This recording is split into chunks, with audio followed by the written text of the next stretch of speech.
What a pleasure to be back with you here and at such an important time and such a key occasion. And I'm delighted for the work that Ned does. You've done excellent work for the many years that I've been associated with you.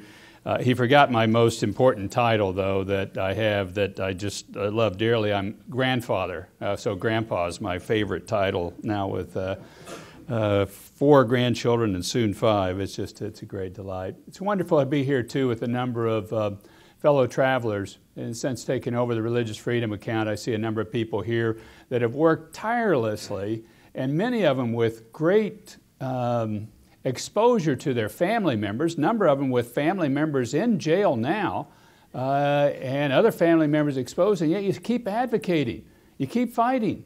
And thank you for doing that. That's a testament that none of the rest of us, yes, thank you. How many of you here have a family member in jail now? Raise your hands up high. Look at that. Look at that. Thank you. I want to thank the National Endowment for Democracy for gathering us here today for this important conversation. I want to thank all of you for attending. It's great to be here with these honorees, these 3 amazing organizations, I might add, who fought in the trenches on behalf of the Tibetan people, the Uyghur people, and the house church movement in China. China Aid, the World Uyghur Congress, and the Tibetan Action Institute have been among those ringing the alarm bells internationally for years now. Now more than ever, we need the work of these awardees. As China continues to heighten its widespread and systematic attacks on religious freedom in China, we increasingly need the persistent work of those honored here today. So thank you for that work. And if you would mind granting me just a moment of personal privilege. In 2001, I voted as a senator then to grant permanent MFN status to China. I did so thinking economic engagement with China would gradually change their political behavior, that they would gradually grant more political freedoms as they became more engaged with the West. I was wrong in that assessment. Over the last few years in particular, we've seen increasing Chinese government persecution of religious believers of nearly all faiths and from all parts of the mainland. I believe the efforts by the Chinese government to exert control over members of countless religious groups through the enforcement of religious affairs regulations has seen continued efforts and work that they have done being harmful to the people of China of all faiths. They've done the destruction of houses of worship, the unlawful imprisonment of religious leaders, and actions to ruthlessly silence any form of constructive dissent. They demonstrate its disregard, the Chinese government does, they demonstrate their disregard for the individual dignity of Chinese citizens. It is from this inherent dignity of the individual that religious freedom flows. It's a fundamental human right that the Communist Party continues to exhibit extreme hostility toward. Individuals that are simply seeking to peacefully practice their faith. As Buddhism, Islam, Christianity, and Falun Gong come under increasing attack from the Communist Party, the world is taking notice. In Xinjiang, Chinese government authorities have arbitrarily detained members of Muslim minority groups in internment camps for carrying out common religious practices, such as having a beard, wearing a veil, attending services, observing Ramadan, sharing religious writings, or even just praying. Officials have established a list of illegal baby names, including the well-regarded Islamic name Muhammad, cannot be used now. Since April 2017, authorities have detained more than 1 million ethnic Uyghurs. They have targeted and forcibly relocated to internment camps Uyghurs, Kazakhs, Kyrgyz, and members of other Muslim minority groups as well. Family members do not know the whereabouts of their loved ones or even whether they are dead or alive. The Trump administration is deeply concerned and considers this oppression a deliberate attempt by Beijing to redefine and control Uyghur identity, culture, and faith. China describes these sprawling camps featuring guard towers and barbed wire separating teachers and students as simple vocational training centers. Yet we must call these centers for what they are. They are internment camps created to wipe out the cultural and religious identity of minority communities. Numerous reports indicate that mainland authorities force innocent people into these camps, often based primarily on their religious beliefs and ethnic identity. They are held for an indeterminate amount of time and subject to physical and psychological torture, intense political indoctrination, and forced labor. In November, a survivor of one of these camps told the United States Congress that she was brutally tortured and witnessed at least 9 other innocent women in her cell die in just a few months. The same woman was separated from her triplets, and tragically, one of her children died while she was being held in the Chinese government custody. China's deliberate effort to strangle Uyghur culture and stamp out the Muslim faith extend far beyond the camp's razor wire enclosures. It affects every aspect of life for these ethnic minorities. Beijing's repressive policies in Xinjiang include pervasive high-tech surveillance and monitoring throughout the region that includes facial and gait recognition technology. Draconian security measures in public spaces, house arrest, and restrictions on who can worship in the remaining mosques that the Communist Party hasn't bulldozed. Chinese Muslims are prevented from regular daily prayers, and they've been forced to have their beards cut off and are force-fed pork and alcohol. Chinese authorities are even targeting children. The Communist Party has forcibly taken thousands of minority children from their families and placed them in state-run orphanages. They are taught only Mandarin Chinese and are prevented from receiving religious or cultural education. Now, China has long used its economic weight to silence criticism of its severe human rights abuses. I applaud the few countries that have spoken out against China's abuse in Xinjiang. Turkey recently issued a strong condemnation of the human rights crisis there. All countries should, with a unanimous voice, condemn China's actions in Xinjiang. All countries should. China's oppression of religious believers is not limited to Muslims in Xinjiang. The Chinese government attacks believers of nearly every faith in every region of China. For instance, in Tibet, China continues its decades-long policies of aggressively interfering with Tibetan Buddhist practices and Tibetan culture. Domestic and overseas restrictions on both lay people and Tibetan Buddhist clergy hinder traditional religious pilgrimage. Chinese authorities have appointed Chinese Communist Party cadres to lead local monasteries while banning Tibetan children from participating in religious activities.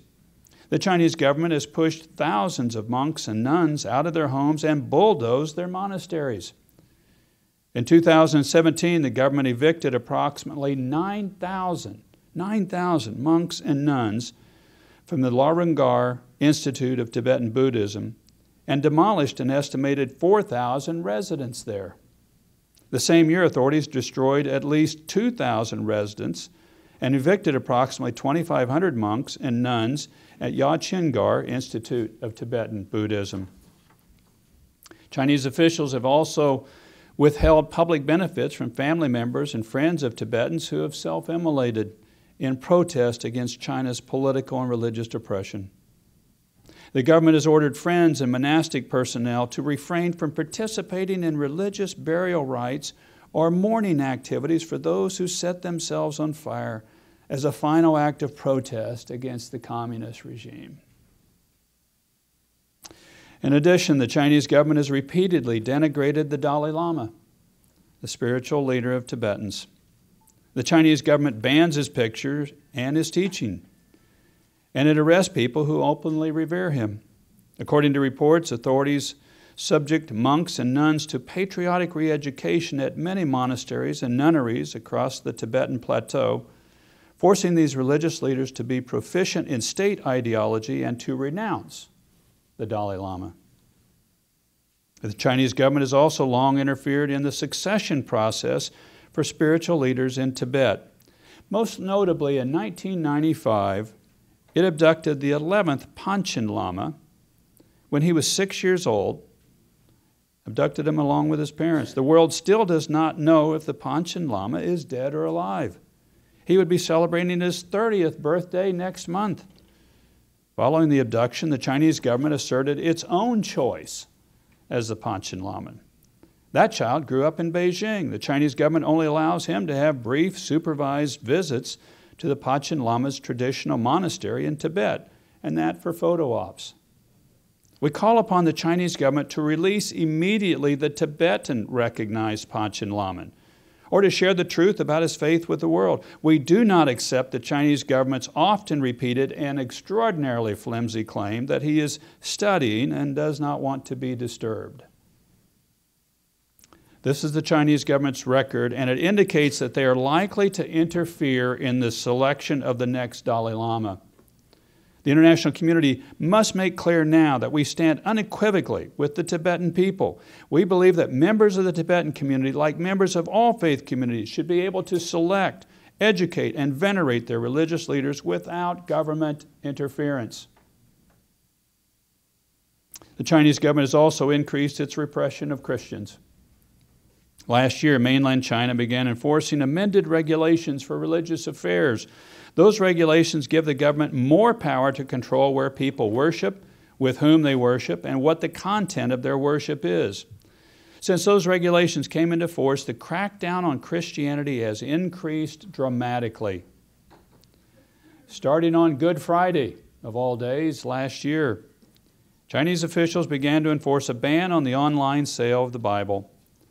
This makes Christians' holy text the only one from a major religion that cannot be sold legally through online sales. And you ask the simple question, why is the Chinese government afraid of the Bible? In Xinjiang province, observers estimate that from 2014 to 16, the Chinese government destroyed more than 2,000 crosses in Christian churches. In the same province today, there are reports of officials pressuring believers to renounce their Christian faith. Media reports also indicate that over the last year, government authorities throughout China have forcibly closed hundreds of unregistered churches from house church Protestants and underground Catholic communities. To give just a few recent examples, in September, Beijing authorities ordered the closing of the 1,500-member Zion Church. A few months later, authorities shut down the 40-year-old Wangguangyi Church in Guangzhou. In Chengdu, in May of 2018, government authorities forcefully detained more than 200 members of the Early Rain Covenant Church. 7 months later, government officials permanently closed the church. At least a dozen members remain detained, and their whereabouts and health condition remain unknown. Chinese authorities have charged Early Rain pastor Wang Yi and his wife Zhang Wang with inciting subversion of state power. China is using baseless political charges to attack individuals for simply practicing their faith. I stand here today in support of Pastor Wang, his wife, and other members of their church and call on the Chinese authorities to release them immediately. Through all of our efforts, we're chasing a simple but important dream. That one day all peoples around the world will be able to exercise their fundamental freedoms, including the right to religious freedom, allowing individuals the liberty and dignity to do with their own soul what they wish. Religious freedom at its core is about the freedom of conscience, the freedom of individuals to hold the belief of their choice or to change faiths. It includes the freedom to worship alone or in community with others, to educate children, and to share the faith. It is a right that is strongly linked with other fundamental freedoms, like peaceful assembly and expression. But unfortunately, these liberties are under attack. Together as a community with shared values, government, civil society, and faith communities, we can make an impact and push back against China's repressive campaigns. As the detained pastor of the Early Rain Church, Wang Yi, said, quote, "In Xinjiang, in Shanghai, in Beijing, in Chengdu, the rulers have chosen an enemy that can never be imprisoned. the soul of man. They will not win this fight. I congratulate the awardees and their work. I thank you for your work and the things that you're doing. I hope and pray that out of events like this, you will gather renewed strength and vigor for this fight. It is critically important, and this is a critical time. And I'm honored to know each of you, and I'm impressed with what you've done. And together we'll win this fight. God bless you all.